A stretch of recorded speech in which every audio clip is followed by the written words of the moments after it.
Bem, pessoal, nós estamos aqui de volta, dessa vez para discutir um pouco sobre esse tema de ações de eficiência energética em sistemas de bombeamento. Já vimos, né, que a potência ativa pelo viés hidráulico pode ser entendida de acordo com essa fórmula aí, né? 9,81 vezes Q vezes H dividido pelo rendimento do conjunto. Isso, os dados já ficam em quilowatt. O resultado já estaria expresso em quilowatt, né? Com Q em metro cúbico por segundo e H em metros. E a altura manométrica em metros, né? Mencionamos também em outras apresentações que no diagnóstico hidroenergético, né, as questões que a gente poderia fazer e que seria conveniente fazer, em primeiro lugar, seria: é possível melhorar procedimentos operacionais antes de fazer qualquer outra coisa, de investir, etc. Não há alguma coisa nos procedimentos operacionais que possam ser melhorados para economizar energia ou reduzir a conta? Então, essa é uma pergunta que deve sempre ser feita, né? Naturalmente, vem as seguintes, né? A gente deve se perguntar se é possível reduzir vazões, se é possível reduzir perdas de carga ou se é possível melhorar o rendimento. Nós vemos que vazões, altura manométrica e rendimento, tudo isso está na fórmula, né, da potência ativa pelo viés hidráulico. Inicialmente, nós vamos discutir um pouco essa questão da possível melhoria de procedimentos operacionais. Geralmente, essas melhorias não têm custo, né? E tem relação com regras de tarifação, normalmente, né? Como, por exemplo, ultrapassagem de demanda, fator de potência, né? Quase sempre tem ligação com a operação de reservatórios, né? Ou a operação da distribuição setorial. Especialmente essa questão da utilização dos reservatórios, da correta utilização dos reservatórios, exerce um impacto nos bombeamentos. Nós vamos ver, porque essa questão é bastante séria. Normalmente, nós encontramos muitos sistemas em que a operação dos reservatórios está totalmente equivocada. Então, nós vamos discutir um pouco essa questão, né, dada a importância. Então, vamos começar discutindo aqui uma questão, né, chamando a atenção de que um reservatório tem níveis operacionais, né? O volume útil, na verdade, de um reservatório seria dado entre o limite baixo e um limite alto, tá certo? Porque muitas vezes o reservatório dizem, tem 4.000 metros cúbicos, mas esse é um volume nominal. O volume nominal normalmente considera desde o fundo do reservatório até o limite de extravasamento. Só que, na prática, você não consegue operar desde o nível 0 até o limite de extravasamento, né? Tem o chamado limite de boia, quer dizer, antes de extravasar, né, a boia tem que parar, então você perde aí alguns centímetros. Você não deve forçar a boia demasiado, então normalmente tem uma folga aqui, né, para esse limite alto, então você acaba perdendo talvez meio metro aqui embaixo, mais uns 30, 40 centímetros aqui, de modo que o volume útil não deve ser confundido com o volume nominal. Um outro conceito que a gente vai precisar ver também na operação de reservatório, né, que normalmente a gente tem uma curva de demanda, né? Uma curva de demanda, vamos supor que o setor de distribuição esteja demandando do reservatório esses volumes aí, aqui a cada hora, né, da 0 a 1 hora, 216 metros cúbicos, depois 195 e assim por diante, né? De modo que uma média diária aqui de demanda é 650 metros cúbicos, né? Esse exemplo. A gente pode traçar uma curva neutra, né? O que seria uma curva neutra ou um consumo específico, né? Se você dividir esse valor da hora pelo valor da média, você vai ter um número aqui, né, expresso em termos unitários, né? Então, 0,332 da média, 0,300 da média, 0,277 da média, assim por diante, 1,080 da média, 2,031 da média e assim por diante. Esse número aqui, o máximo valor aqui da curva neutra, na verdade é o tal do coeficiente K2, que a gente usa quando dimensiona o reservatório. E a norma menciona, né, de se utilizar K2 igual a 1,5 no dimensionamento do reservatório, que é o coeficiente da hora de maior consumo, né? Nem sempre vai ser 1,5, né? Pode ser menos, pode ser mais. Esse exemplo aqui é mais. Então, uma curva neutra, por exemplo, pode ser algo como isso aqui, parecido com isso aqui. Tem esse jeitão aqui, né? Aqui o valor da média, né? Onde está 1 seria o valor da média. E o valor máximo aqui seria o K2. Nesse caso aqui, o K2 é 1,69. Isso são conceitos que é bom lembrar quando for dimensionar reservatórios. O que a gente vai ver aqui para poder operar reservatórios adequadamente é o método dos volumes diferenciais. Aquele critério da norma de dimensionamento, 1/3 do dia de maior consumo e tal, é um critério de projeto, né? Para a gente operar reservatórios, nós temos que pensar nesse método aqui. Esse método, né, baseia-se na constatação de que o volume útil de um reservatório ele vai depender basicamente de duas taxas: a taxa com a qual ele é alimentado e a taxa com a qual ele é esvaziado. Então, a soma das diferenças negativas entre essas duas taxas resulta no volume útil. Nós vamos exemplificar aqui. Então, vamos imaginar uma situação aqui em que aqui nessa coluna temos volume de entrada no reservatório, aqui nós temos os volumes de saída, ou seja, seria a própria curva de demanda.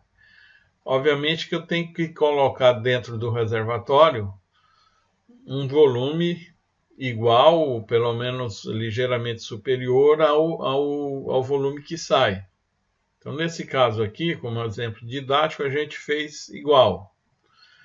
O volume que está entrando é igual ao volume que está saindo a cada hora. Tá certo? Na hora que você faz uma diferença entre uma e outra coisa, a gente só obtém zero. Significa, nesse caso aqui, o volume útil do reservatório é zero. Ele é uma caixa de passagem. Ele, na verdade, não é necessário. Então, nesse exemplo aqui, já fica óbvio que o volume com que a taxa com que o reservatório é alimentado tem tudo a ver com o volume útil, né? Vamos imaginar uma outra situação, né? Um bombeamento constante. Digamos que eu tenho lá uma bomba que coloque 648 metros cúbicos por hora durante as 24 horas do dia, constante. A curva de demanda continua a mesma. Bom, nesse caso, quando eu faço a diferença, né, eu já obtenho valores aqui diferentes de zero, né? Obviamente. Então, na hora que eu somo isso aqui, a soma das diferenças negativas, 3.780, chego no que deveria ser o volume útil do reservatório. Então, para essa condição de bombeamento, para essa condição de curva de demanda, eu preciso desse volume útil aqui de 3.780. Mas vamos ver agora um outro exemplo em que eu vou bombear de forma constante, mas não vou bombear durante o horário da ponta. Então, naturalmente, para chegar na mesma transferência de volume diária, né, que é 15.552, eu tenho que aumentar um pouco o volume, a vazão horária do bombeamento, né? Só para lembrar, no exemplo anterior era 648, né? Mas a gente bombeava as 24 horas do dia. Agora, como só vamos bombear durante 21 horas, precisa aumentar um pouquinho, de modo a chegar no mesmo resultado aqui de 15.552.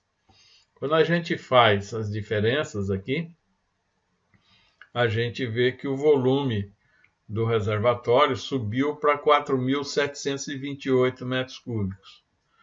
Ou seja, se eu quisesse tirar o sistema do horário da ponta bombeando de forma constante durante 21 horas, aquele reservatório de 3.712 já não serviria, teria que ter um reservatório de 4.728 metros cúbicos. Bom, mas vamos ver uma outra situação aqui. Uma situação em que eu teria duas taxas de bombeamento. Seria o caso, por exemplo, de uma hora eu estou bombeando com uma bomba só, e outra hora eu estou bombeando com duas bombas em paralelo, por exemplo, né? Então, neste caso, nós fizemos uma simulação aqui, que com uma bomba seria 561 metros cúbicos, com duas 937. Não estou bombeando aqui no horário da ponta, estou chegando na mesma transferência de volume diária aqui, que é 15.552, que corresponde à curva de demanda, né, a demanda do sistema, que é 15.552 metros cúbicos dia. Na hora que faz essa diferença, nós chegamos aqui num volume útil de 3.212. Ou seja, bombear em taxas diferentes mexe com esse volume útil aqui. Nós vamos ver que baixou, né, o volume útil em relação àquele exemplo anterior. Era 4.728, baixou para 3.212. O que a gente vai observar é que quanto mais o volume de entrada no reservatório se aproximar com o volume que sai do reservatório a cada hora, mais vai diminuir esse volume útil aqui necessário. Ou seja, quando eu bombeio com uma taxa constante, por exemplo, eu tenho uma bomba só para bombear o tempo todo, se eu não tiver um inversor de frequência para variar o bombeamento, eu vou necessitar de um reservatório maior.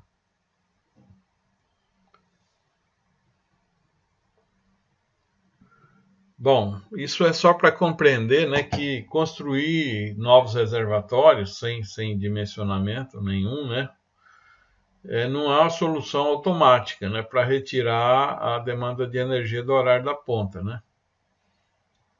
Então a equação é mais complexa e inclui necessariamente utilizar corretamente a reservação existente.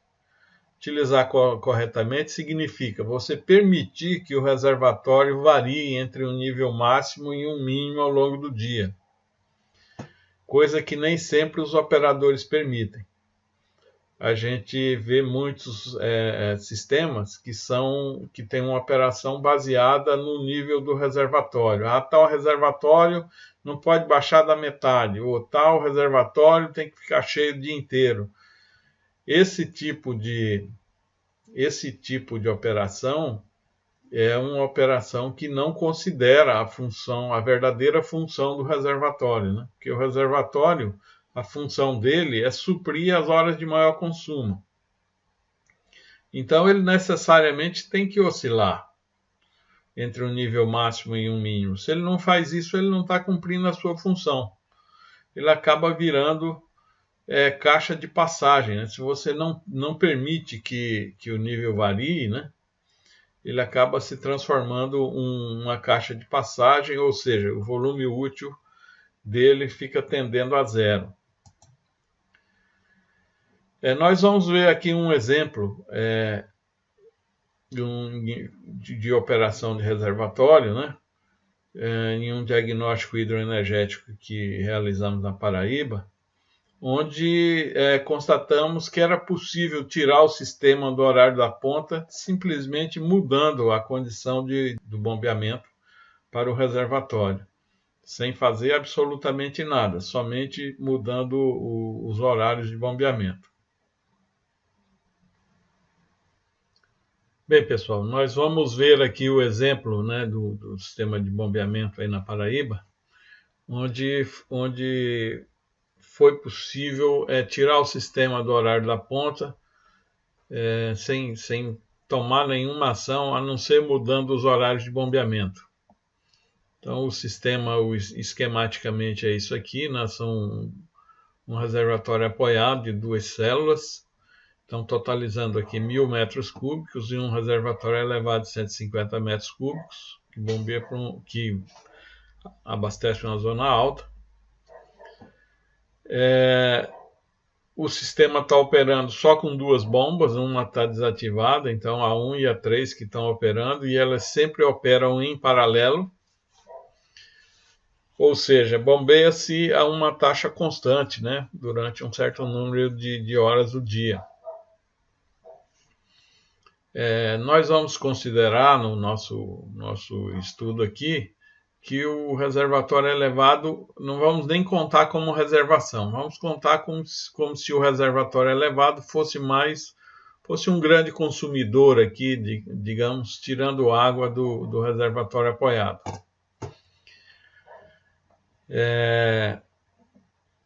Bom, vamos dar uma olhada aqui como que é feito o bombeamento.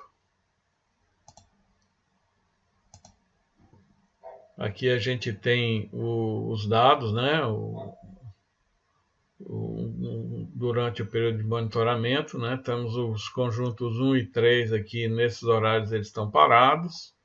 A partir daqui, né, das 3h50, eles começam a funcionar, né, fornecendo essa vazão aqui. Essa vazão está variando um pouco, né,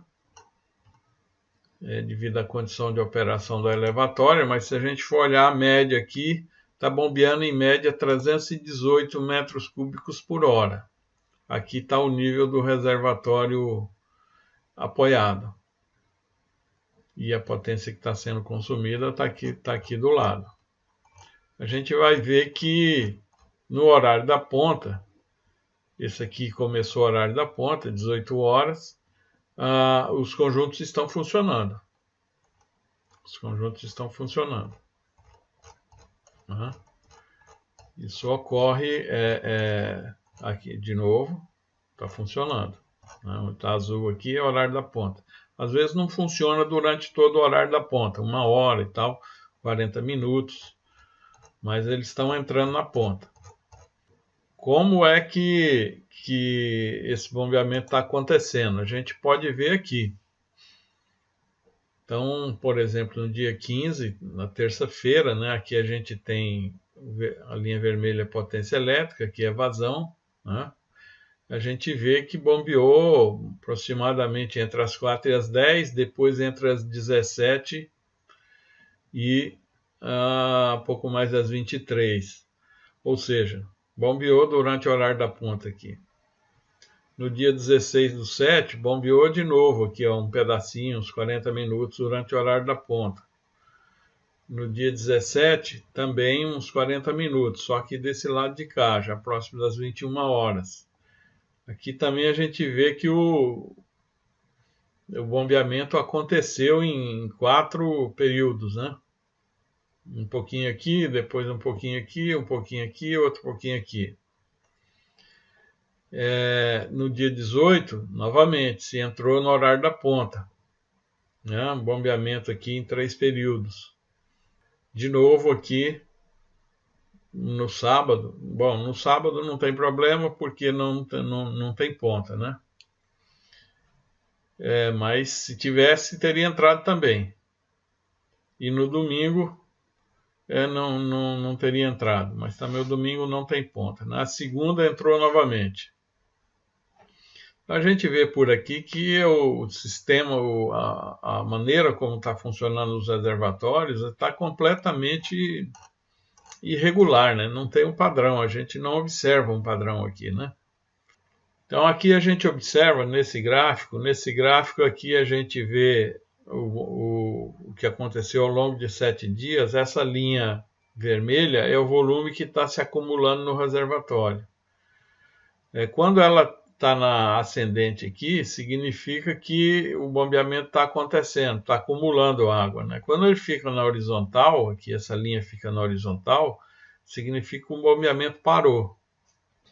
Então ele começou parado aqui, bombeou durante um tempo, parou de novo, aí voltou a bombear, né? Aí aqui acabou o dia, a gente está começando um outro dia, no dia seguinte, começa com o bombeamento desligado, aí bombeia durante algumas horas, para, e assim por diante. Sempre que a gente vê um patamar aqui horizontal, significa que o bombeamento está parado, né? Sempre que tiver um ascendente, significa que está bombeando. Essa linha tracejada aqui é a variação do nível do reservatório. Nível do reservatório. Está aqui esse eixo do lado direito. Então a gente vê que, tudo bem, no primeiro dia aqui, houve uma variação, uma boa variação aqui, né, do nível do reservatório. Chegou-se aí a 3,5, um pouco mais, e chegou a aproximadamente meio metro, né? Nos dias seguintes, a variação já foi bem menor. Então, já não se aproveitou bem o nível do reservatório nos dias seguintes. Então, olhando esse gráfico aí, dá para ver que a coisa pode ser melhorada, né? Sem dúvida nenhuma pode ser melhorada. Bom, o que acontece nesse sistema, né? Vamos ver aqui. Aqui a gente tem os dados, né, que geraram aqueles gráficos. Aqui a gente observa, né, que o nível do apoiado e do elevado como variou, né? A gente vê que o elevado ele chega a ficar zerado em algumas horas, ou seja, ele esvazia completamente. Isso é possível interligação isso acontece no horário de maior consumo, né? Isso possivelmente é em decorrência de uma interligação da zona alta com a zona baixa. O reservatório apoiado ele não chega a esvaziar. O operador que está lá, ele controla, na verdade, o reservatório apoiado. Ele não deixa o reservatório apoiado esvaziar. Mas o elevado ele não está muito preocupado, não. Ele não sabe direito o que está acontecendo, né? Bom, nós não vamos olhar para o reservatório elevado, né? Vamos considerar que esse reservatório elevado seria, vamos dizer assim, um grande consumidor aí que está tirando a água do reservatório apoiado. Ele precisaria ser estudado isoladamente, né? Não temos condições de estudar aqui, nesse momento, em conjunto, né, com o reservatório apoiado. Nós vamos fazer agora, então, primeiro vamos dar uma olhada no balanço hídrico do sistema.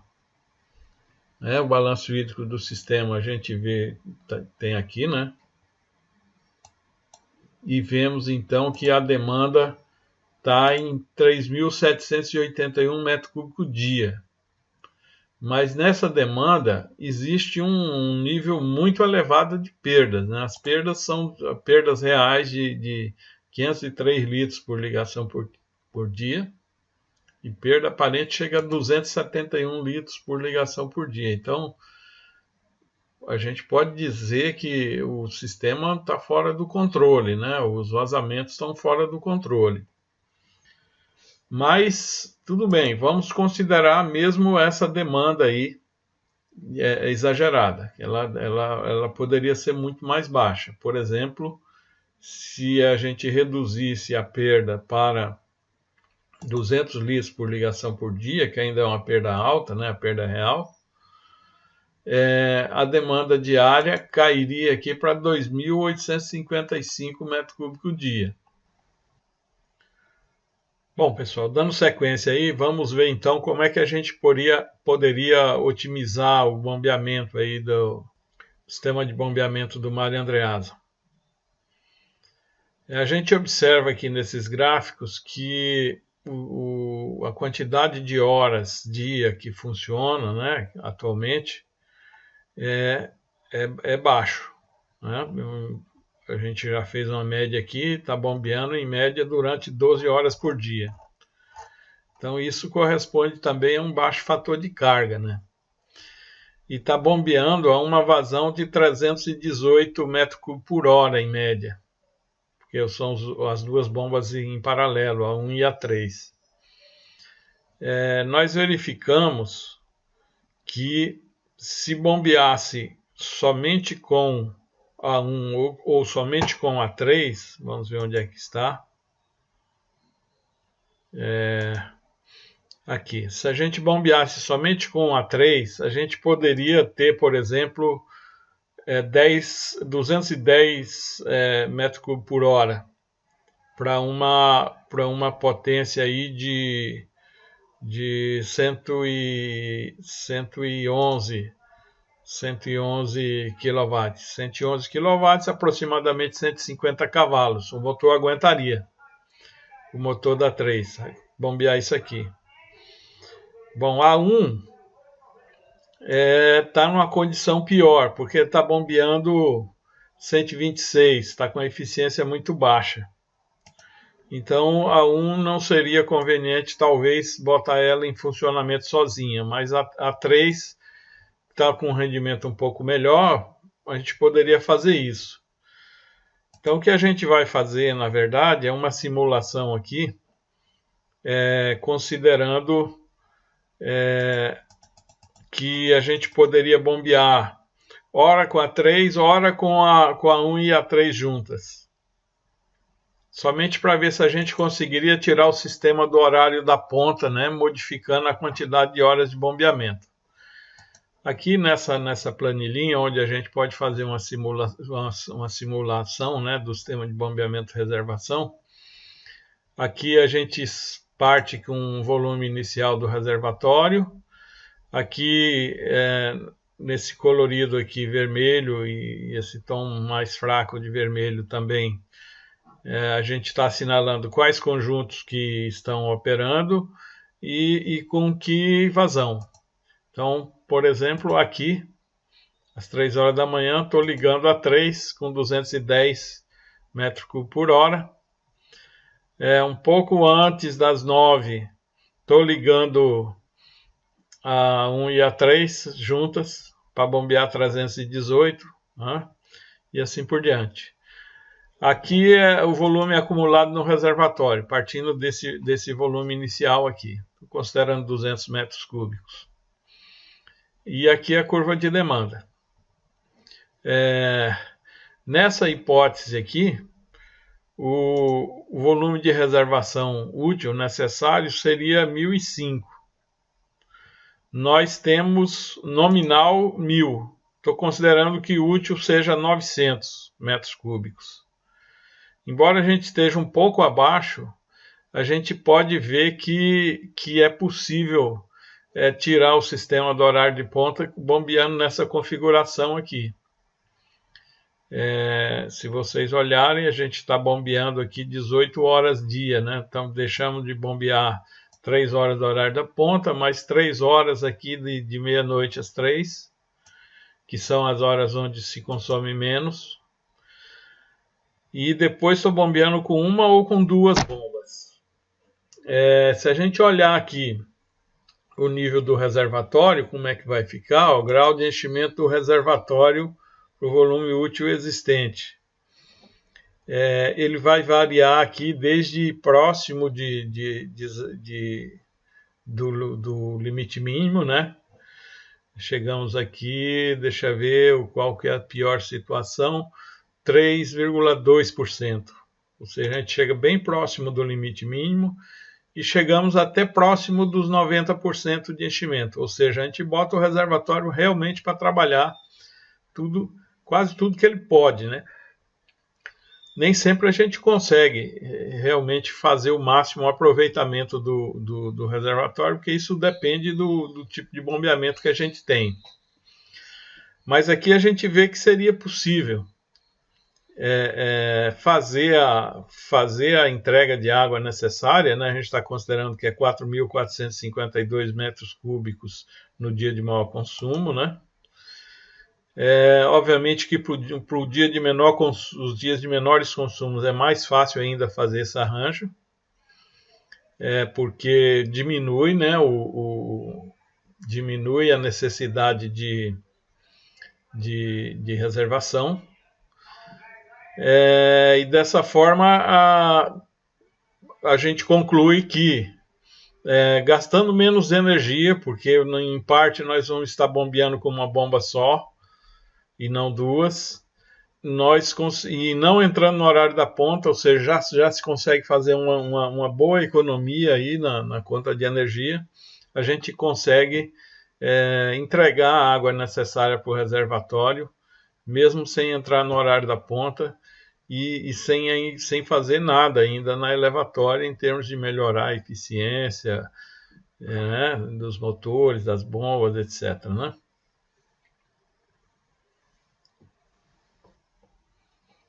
Bem, nós vamos fazer uma simulação agora, considerando um dia de consumo normal. Ou seja, nós estaríamos consumindo 3.712 metros cúbicos dia. Ou seja, a demanda média aí sem o K1. Neste caso, a gente pode ver que se bombear somente com uma bomba, aqui faltou pintar aqui, se a gente bombear somente com uma bomba, a bomba 3, durante 18 horas por dia, né?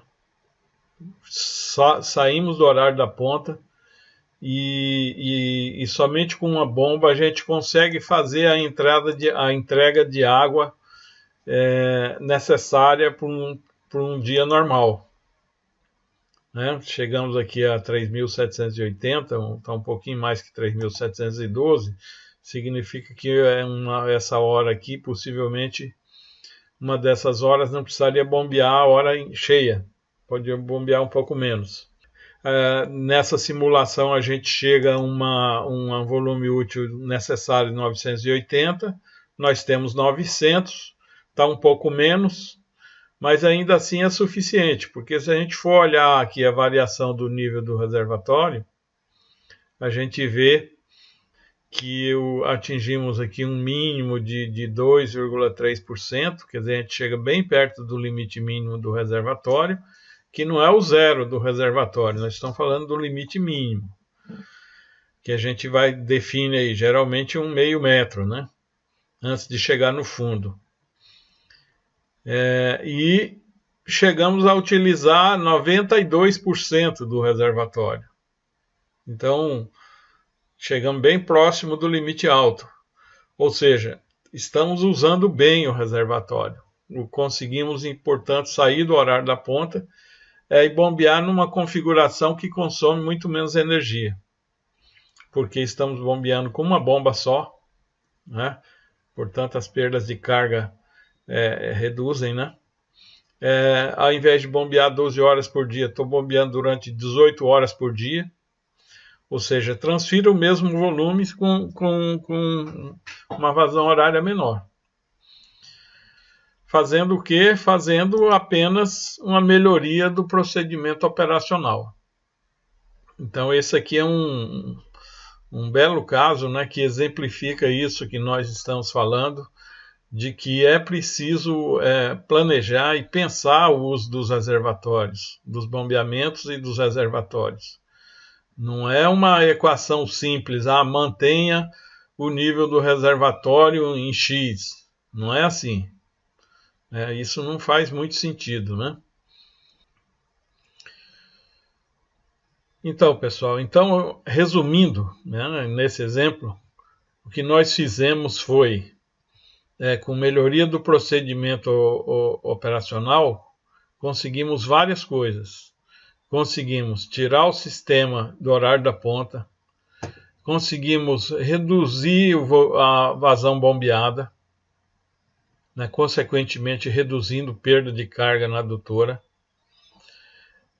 e tudo isso garantindo a transferência necessária de volumes, que é os 3.700 e poucos metros cúbicos, né? E praticamente conseguindo vários objetivos com essa simples medida, né? Tirar do horário de ponta, reduzir vazão bombeada, reduzir perda de carga. Quer dizer, 3 ações que economizam na conta de energia. Economizam energia e, obviamente, economizam na conta de energia.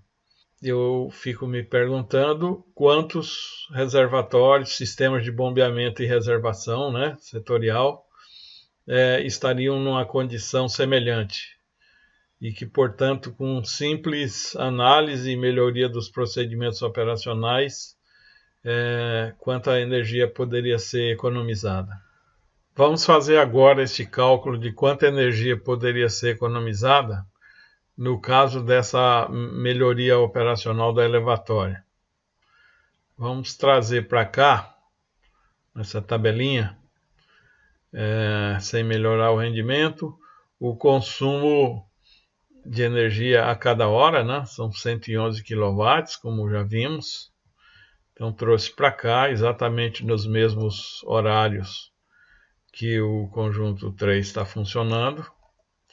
Na hora que eu somo isso, então, eu tenho 1.998 kWh por dia, fora da ponta. Uma demanda também fora da ponta de 111 kW. Isso corresponde, se multiplicar esse consumo diário por 365, nós temos o consumo anual. Seria então 729.270. O consumo atual da elevatória está estimado em 975.000 kWh. Ou seja, com isso estaríamos economizando aí 246.121 kWh. Portanto, esse quilowatt aqui é quilowatt-hora. Portanto, 25% de economia só com essa melhoria operacional aí, né? Se imaginarmos o preço do megawatt-hora em R$300, deve estar em torno disso, então teríamos aí uma economia de R$ 76.800 por ano, né? Economia em reais por ano. Vamos colocar aqui para não esquecer.